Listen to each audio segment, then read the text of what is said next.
নমস্কার, আপনারা দেখছেন চলছে চলবে রণজিতের সঙ্গে। নিত্য নতুন প্রতিবেদন পেতে চোখ রাখুন আমার এই চ্যানেলে। যদি আমাদের কাজকে সমর্থনযোগ্য মনে হয়, যদি মনে হয় যে আমাদের এই কাজের পাশে আপনারও থাকা উচিত, তাহলে চ্যানেলটিকে সাবস্ক্রাইব করে আমাদের পাশে থাকবেন।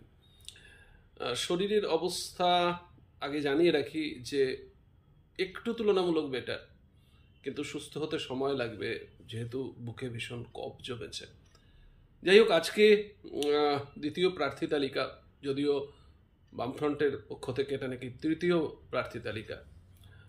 বামফ্রন্ট একটা নিয়ম নীতিনিষ্ঠ দল, গভীর অনুশাসন, তো তার মধ্য থেকেই তারা তাদের কর্মসূচি বলুন, তাদের সমস্ত দল পরিচালনা বলুন, সেগুলো পালন করে থাকেন। আজকে 4টে আসনে আবার তারা প্রার্থী ঘোষণা করেছেন, 4টেই সিপিআইএমের পক্ষ থেকে।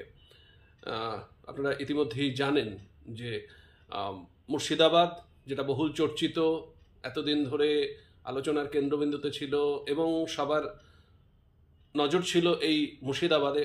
সবার বলতে যেমন কংগ্রেস, তেমন আইএসএফ, তেমন হচ্ছে গিয়ে সিপিআইএম। তো শেষ পর্যন্ত সিপিআইএম এই কেন্দ্র থেকে প্রার্থী ঘোষণা করেছে, আইএসএফ এর আগেই এই কেন্দ্র থেকে প্রার্থী ঘোষণা করেছে। অন্যদিকে বর্ধমান, দুর্গাপুর, বোলপুর এবং রানাঘাট এসসি এই আসন থেকে প্রাক্তন এমপি অলোকেশ দাস, আপনারা জানেন, যিনি এখন যেটা বনগাঁ লোকসভা কেন্দ্র, আগে সেটা ছিল নবদ্বীপ লোকসভা কেন্দ্র। তো সেখান থেকে তিনি একবার হয়েছিলেন এমপি, তো তাকে আবার প্রার্থী করা হয়েছে। দেখুন, প্রার্থী করা কি হলো না হলো, কতটুকু সম্ভাবনা, এটার থেকেও এখন বড় যে বামেরা কিভাবে লড়াইটা করবে, বামেদের সাথে কারা আছে, কাদের ভোটটা বামেরা পাবে। একটা জিনিস আপনারা মানবেন কিনা জানি না, যে সবার কিন্তু বামেদের প্রয়োজন হয়, সবাই বামেদের সহযোগিতাটা পেতে চায়।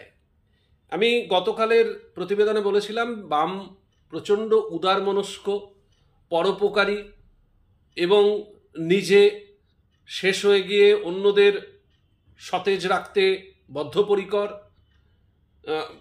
দেখেছেন যে এখন তারা শূন্য। এই যে ব্যারাকপুর লোকসভা কেন্দ্র, এখনো কোনো রকম সিদ্ধান্তে আসা যায়নি। শুনছি এত কংগ্রেসকে নাকি আসনটা ছাড়া হবে। একসময় এখান থেকে দেবী ঘোষাল প্রতিদ্বন্দ্বিতা করতেন। দেবী ঘোষালের নাম আপনারা যারা একটু সিনিয়র তারা নিশ্চিতভাবে মনে আছে। মোহাম্মদ আমিন যে সময় প্রতিদ্বন্দ্বিতা করতেন। তো এখানেও একটা কংগ্রেসি কালচার ভালো ছিল এই ব্যারাকপুর লোকসভা কেন্দ্রে।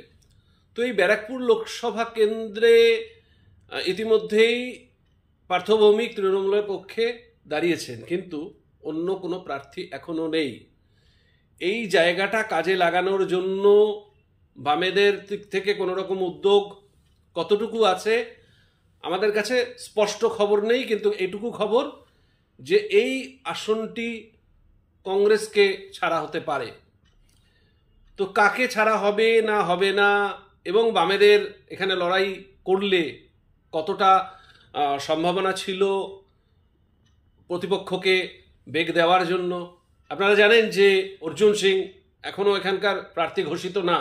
ব্যারাকপুর লোকসভা কেন্দ্রে বিজেপি একটা জায়গায় একটু সমস্যার মধ্যে রয়েছে, যেটা আপনারা জানেন যে কৌস্তব বাগচি বিজেপি জয়েন করেছে, আর ব্যারাকপুরের ছেলে কৌস্তব।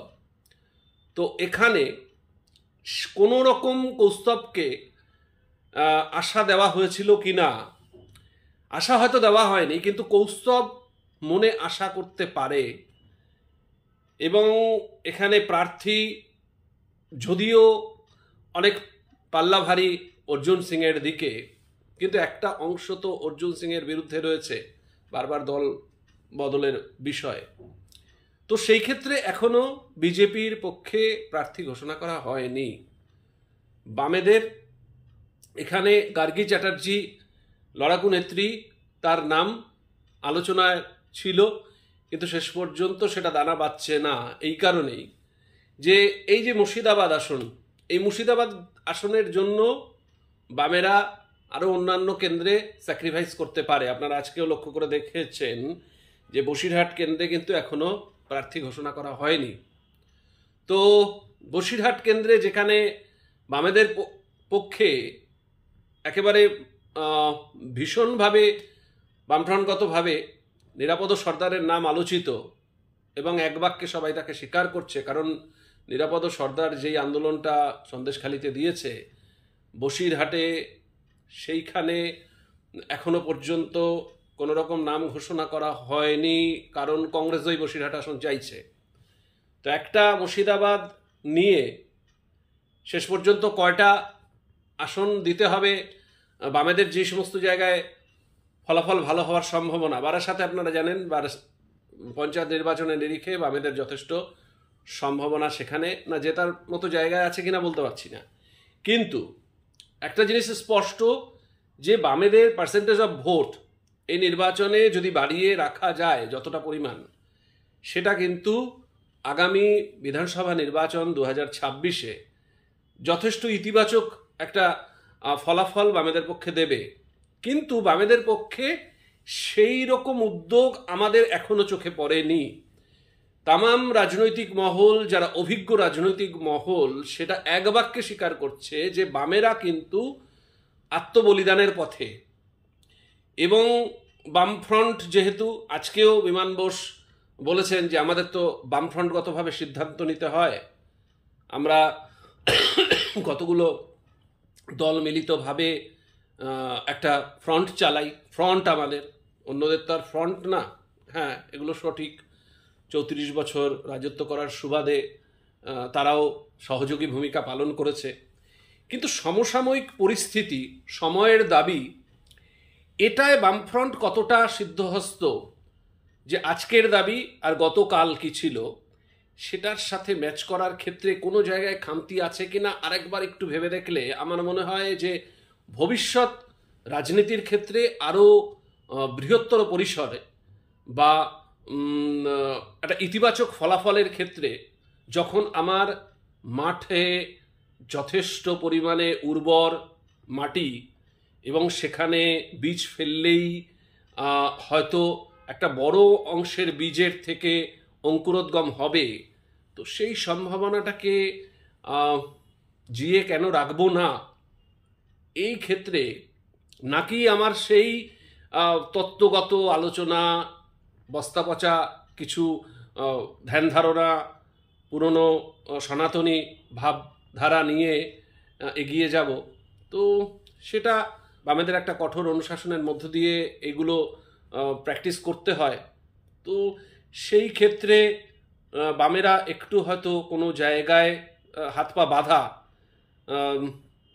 এই যে আইএসএফ 8টা আসনে প্রার্থী ঘোষণা করলো, আজকে যেই সমস্ত আসনে বামেদের লড়াই দেওয়ার কথা, মুসলিম ভোটটা বামেদের পক্ষে যাওয়ার সমূহ সম্ভাবনা ছিল, কারণ আপনারা মাদ্রাসা নির্বাচনগুলোতে দেখেছেন যেখানে বেশিরভাগ ক্ষেত্রে বামেরা জয়লাভ করেছে। এই মাদ্রাসা নির্বাচনগুলো কিন্তু নির্দিষ্ট করবে আগামী দিনে, যেহেতু এই সমস্ত জায়গা থেকে একটা রুচিশীল মুসলিম সমাজের প্রতিফলন দেখা যায়।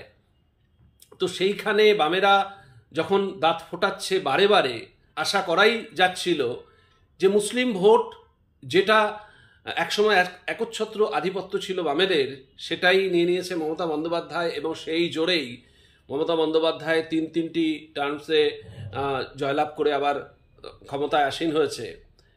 তো সেই মুসলিম ভোটটাকে কিন্তু আইএসএফ সম্পূর্ণভাবে নষ্ট করবার জন্য আসরে নেমেছে। আইএসএফ বলতেই পারে আমরা কেন নষ্ট করব, আমাদের দিকে পুরো মুসলিম ভোটটা আসবে। মুসলিম ভোট যদি তাদের দিকেও যায়, জেতার মতো জায়গা তো যাবে না। এই মুসলিম ভোটটা যদি কনসেন্ট্রেটেড হতো কংগ্রেস বা সিপিএমে, তাহলে তো একটা ভালো ফাইট দিতে পারত। কিন্তু এই বিজেপি যে মুসলিম ভোটটার সিংহভাগই কোনো রকম তাদের আশার মধ্যে পড়ে না, তো সেখানে তাদের অনেক লড়াইটা সহজ করে দিয়েছে আইএসএফ। এখন পরবর্তী সময় আরও দেখা যাবে। দেখুন ত্রিপুরাতেও তিপ্রামথা বলে যে পার্টিটা, অনেক কিছু বিজেপির বিরুদ্ধেই আমরা শুনেছিলাম, পরে বিজেপির সাথেই আবার সখ্যতা স্থাপন করেছে। আসলে রাজনীতিতে টিকে থাকার জন্য, রাজনীতি তো সম্ভাবনার শিল্প, নতুন সম্ভাবনা প্রত্যেক দিন জন্ম দেয় এখান থেকে। তো সেই জন্য এখানে সেইভাবে শেষ কথা কিছু বলা যায় না, কখন কে কার সাথী হবে। শুধুমাত্র ক্ষমতা, ক্ষমতা আর ক্ষমতা। না হলে আইএসএফ খুব ভালো কাজ করছিল, সেই আইএসএফ এতটা কেন তারা এই লোকসভার মতো নির্বাচনে তারা প্রার্থী ঘোষণা করে বসলো, সেটা বোঝা গেল না। কাদের সুবিধা তারা পাইয়ে দিতে এই ঘোষণাটা করলো সেটা তো মানুষ স্পষ্ট বুঝতেই পারছে। যাই হোক, বামেরা, যেটা বলছি যে বামেদের সহযোগিতার জন্য বা বামেদের আশীর্বাদের জন্য যেমন পার্থ ভৌমিকও যাচ্ছেন তরিতবদারের কাছে, অর্জুন সিংহ যাচ্ছেন, কারণ তারাও জানেন যে বামেরা ভীষণ সহনশীল এবং এ কথাটা স্পষ্ট যে বামেরা স্বচ্ছ ভাবমূর্তি নিয়ে রাজনীতিটা করেছে। সুতরাং তাদের কাছে যাওয়াটা মানুষ সেটাকে ভীষণ ইতিবাচক হিসাবে নেবে। কারণ বামেদের প্রার্থীরা কোনোদিন কোনো দুর্নীতির সাথে যুক্ত থাকেনি। সেই বামেদের প্রার্থীর পা ধরে যদি একটু পায়ের ধুলো নেওয়া যায়, সেটা একটু বাড়তি মাইলেজ ভাবতেই পারে প্রার্থীরা। তো দেখা যাক নির্বাচনে মোহাম্মদ সেলিম এই মুর্শিদাবাদ আসনে কিভাবে প্রতিদ্বন্দ্বিতা করেন। এখানে আইএসএফ প্রার্থী দিয়েছে, এখনও কংগ্রেস কোনো রকম বক্তব্য রাখেনি।